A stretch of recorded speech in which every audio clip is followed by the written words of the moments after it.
the idea for this meeting has been evolving since Brussels last year, when people got together from all over the world to say we need to get Cotonou on the table. But as the conversations went on, two things kept on constantly coming back.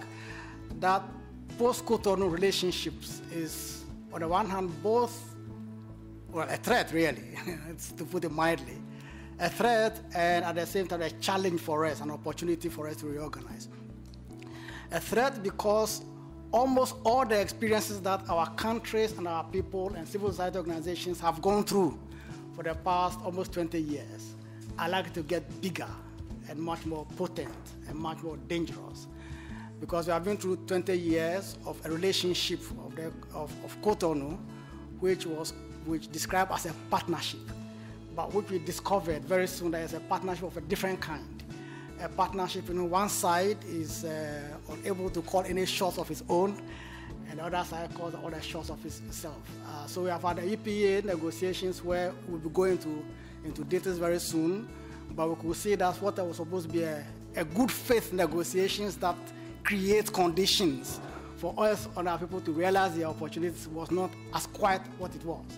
We discovered very soon in the process that each side have their agenda, but unfortunately the side that we come from, the African, the Caribbean, the Pacific, did not quite define their agenda in a proactive way, and they were forced to play catch-up, and the catch-up that was not very good.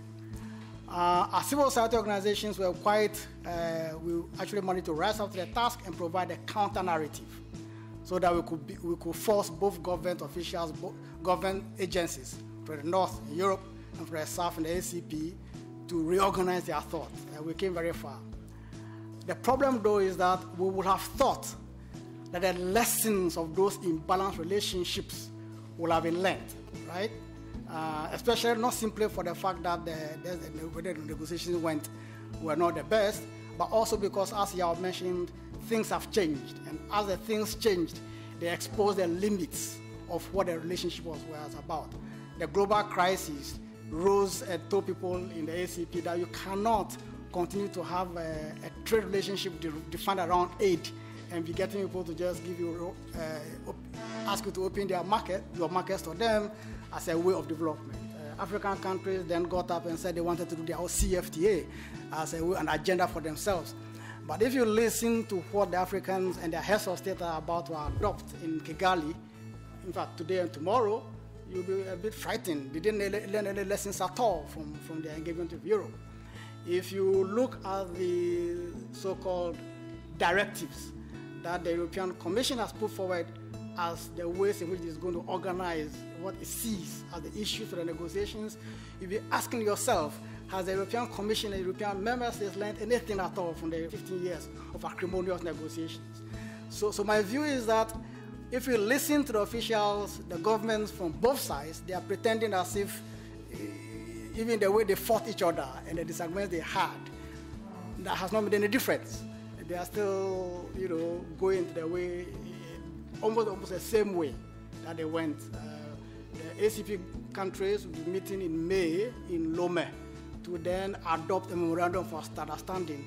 From what I know, they have already structured a negotiating team with countries from Chad and countries from Barbados to be negotiators, but they don't have a negotiating mandate. So there are people who are telling us who will negotiate what topic, but they don't know what they're going to negotiate about. And if we don't take it, they're likely to just do what they did last time, take the European Union's negotiating mandate, copy and paste, cut and paste, and where they say Europe, they put Africa, and where they say, they put this. So that's a danger, okay? Now, we cannot allow that danger to be repeated, because if that negotiating process repeats itself again, it will be worse, because we know that the situation of our people has become worse since the negotiations started and since the global crisis. So to go back and reproduce the same process and actually reinstall the same agenda and paradigms will not be good for us.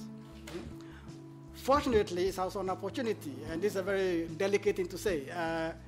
We can say that civil society organizations have played a very critical role in the way the implementation of Cotonou went forward, right?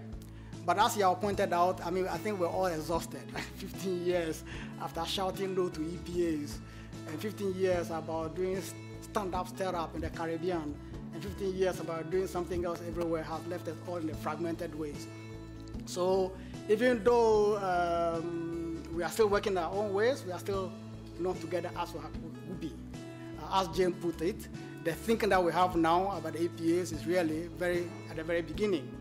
If the African, Caribbean countries and Pacific countries are late in formulating their vision, we as civil society organizations are even later in formulating our own concerns.